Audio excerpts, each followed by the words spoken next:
चलिए दोस्तों, हम लोग अभी देखे हैं। नेक्स्ट जो हम लोग एक मीडियम लिए थे, सिर्फ दोनों साइड क्या रखे थे, एयर एक लेंस में। लेकिन हम लोग देखेंगे आज एक लेंस के दोनों तरफ डिफरेंट मीडियम हो। एक मीडियम क्या हो जिसका अपवर्तनांक n1 हो, दूसरे जो लेंस है उसका n2 हो, और तीसरा मीडियम क्या हो भाई, यहाँ n3 हो जिसका अपवर्तनांक n3 हो। तो इस तरह से हम लोग लेंस का फॉर्मूला कैसे फाइंड आउट करते हैं, वहां हम लोग इसको सीख करते हैं। सबसे पहले हम लोग एक लेंस बना लेंगे, इसको हम कैपिटल L लिखते हैं जो लेंस है। तो इसको लिखना है तो हम लिख सकते हैं। अगर इसके बारे में कुछ लिखना है तो जैसे माना कि एल एक पतला लेंस है, पतला लेंस है जिसका अपवर्तनांक कितना भाई, n2 है। जिसका अपवर्तनांक, उस लेंस का अपवर्तनांक कितना है, n2 है। एवं इस लेंस के दोनों ओर दो भिन्न माध्यम n1 तथा n2 रखा गया है। इतना पैराग्राफ में लिखना है, n1 तथा n2 रखा गया है तथा लेंस के दोनों वक्र पृष्ठों का अपवर्तनांक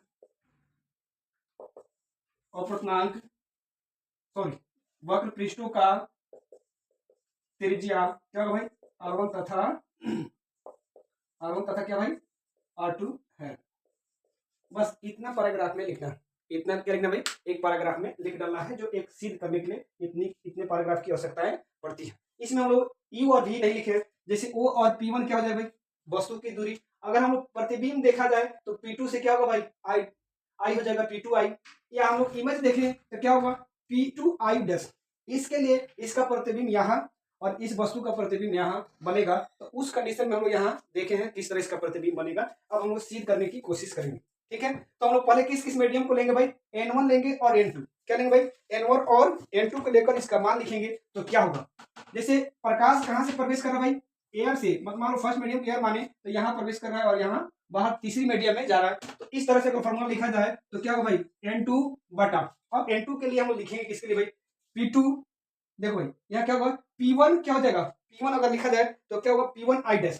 इस मीडियम के लिए P1n2 और इसके सापेक्ष इस मीडियम का मान तो क्या हो जाएगा भाई, P1I' माइनस n1। इस मीडियम के लिए इसका प्रति इस वस्तु सॉरी या इमेज हुआ, इस I का या इमेज हुआ। तो यहां हम लिखेंगे क्या भाई, P2 क्या लिखा जाएगा भाई, P2 क्या लिखा जाएगा, सॉरी यहाँ P1 क्या लिख दिया जाएगा, O।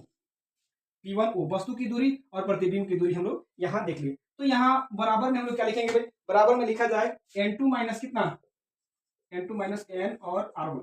तो यह होगा फर्स्ट इक्वेशन। यह क्या होगा दोस्तों, फर्स्ट इक्वेशन होगा। तो आप यहाँ तक पहले लिख लीजिए, फिर हम लोग आगे चलते हैं, ठीक है। आगे चलते हैं, लिख लिए। अब इसको हम मिटाते हैं और फिर आगे चलते हैं।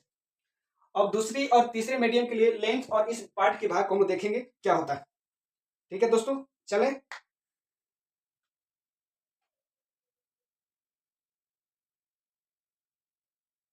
हो गया दोस्तों, ठीक है। आगे चलते हैं, तो इसको मिटाते हैं, आप लिख लीजिएगा, ठीक है।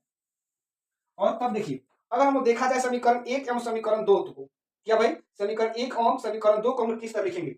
तो पहले हम समीकरण 2 भी लिख लेते हैं, उसके बाद हम समीकरण देखेंगे। तो मीडियम n3 और n2, मीडियम किसके लिए भाई, n2। तो n3 हो जाएगा यहाँ n3। तो इसका इमेज का देखेंगे, n3 में क्या देखेंगे भाई, इमेज किस तरह बनता है। तो n3 में हो जाएगा P2I, इमेज क्या होगा P2 माइनस n2 बटा P2 क्या हो जाएगा भाई, P2I'। P2I' equal to n2 minus n1 अपन कितना, R2 हो जाएगा। यह सेकेंड इक्वेशन क्या हुआ भाई, सेकेंड इक्वेशन हुआ। उस कंडीशन में देखा जाए अगर C P1 और P2 कहां हो, इस C बिंदु पर, उस तरह इसको हम निम्न प्रकार से लिखा जा सकता है। तो आप यहां देख सकते हैं। तो देखिए यहां अगर हम n2 देखें तो किस तरह लिखा गया है, तो n2 को हम देख सकते हैं यहां। हो गया दोस्तों,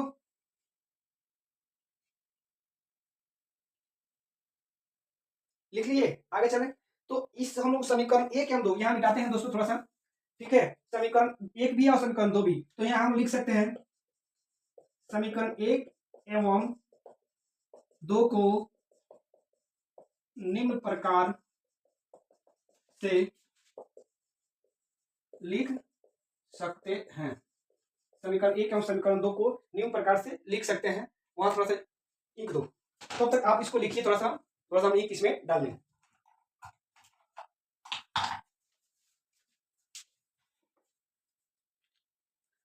लिख लिए, बीच में करा जाए।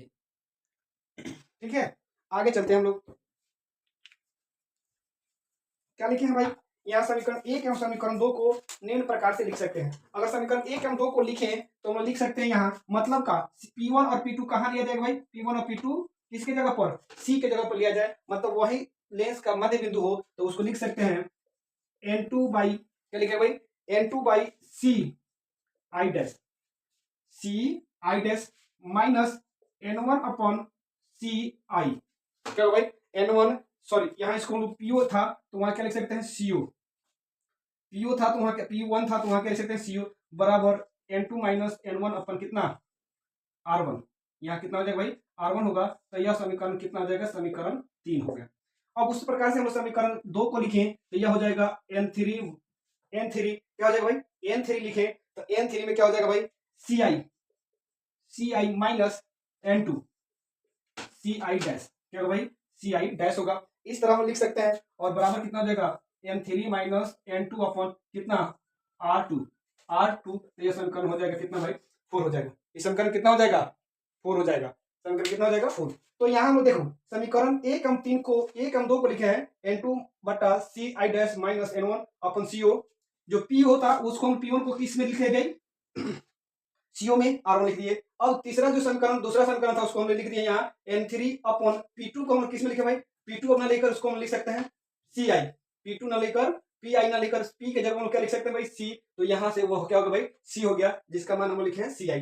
और यहाँ देखा जाए P2I डैश था उसको हम लोग लिखे हैं क्या भाई CI डैश, क्या लिखे भाई CI डैश, यहाँ एक फॉर्मूला बन गया। तो हम समीकरण ऊपर 2 को मिटाते हैं फिर आगे चलते हैं, ठीक है। और हम समीकरण 2 को मिटा दिए हैं, हम आगे चलते हैं। समीकरण 3 एवं समीकरण 4 को जोड़ने पर यहाँ लिख सकते हैं समीकरण कितना भाई, समीकरण 3 एवं समीकरण किसको जोड़ने पर भाई,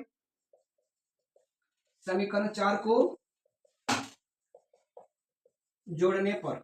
अगर समीकरण 3 एवं समीकरण 4 को जोड़ते हैं तो आपको सामने यहाँ दिखाते हैं N2CI डैश और N2CI डैश, ये प्लस है माइनस कर जाएगा तो बचेगा क्या भाई, इसको और इसको हम लिख सकते हैं। तो यहाँ N3 क्या हो जाएगा भाई, यहाँ लिख सकते हैं N3 अपन कितना CI, और यहाँ क्या बचेगा भाई minus N1 CO equal to, देखा जाए तो इस दोनों को हमें जोड़ना है, N2 माइनस 1 अपन R और N3 माइनस 1 अपन R को क्या करना है जोड़ना है। तो जोड़ो, अगर जोड़ेंगे तो क्या हो जाएगा भाई, यहाँ लिख सकते हैं N2 माइनस N1 अपन R1 plus N3 minus N2 अपन R2। तो नीचे वाले मिटाते हैं और आगे चलते हैं, नीचे वाले मिटा देते हैं आगे चलते हैं। अगर हम देखें किसको भाई, हम लोग समीकरण 3 एवं 4 को जोड़ दिए हैं, जोड़ने पर इतना प्राप्त हुआ है। अगर हम लिखते हैं यदि CI इक्वल टू V एवं CO इक्वल टू U हो तो उस कंडीशन में लिखा जाएगा N3 upon V minus N1 upon U equal to कितना भाई N2 माइनस कितना N2 minus N1 upon R1 plus N3 minus N2 upon R2। तो इस तरह से हम लोग देखे समीकरण को जोड़ दिए हैं तो यह प्राप्त हुआ। तो यह हम लोग को क्या होगा भाई, जब एक से अधिक मीडियम हो तो उस कंडीशन में यह अभिसूत्र प्राप्त होगा जो एक से अधिक, कितनी मीडियम है यहाँ 3 है। तो चलिए दोस्तों हम इस तरह का फॉर्मूला देखते हैं, ये भी 2025 बोर्ड एग्जाम के लिए क्या भाई इंपोर्टेंट, बोर्ड एग्जाम के लिए इंपोर्टेंट है। चलिए दोस्तों अगर वीडियो अच्छा लगे तो लाइक सब्सक्राइब और अपने दोस्तों के साथ शेयर जरूर करें।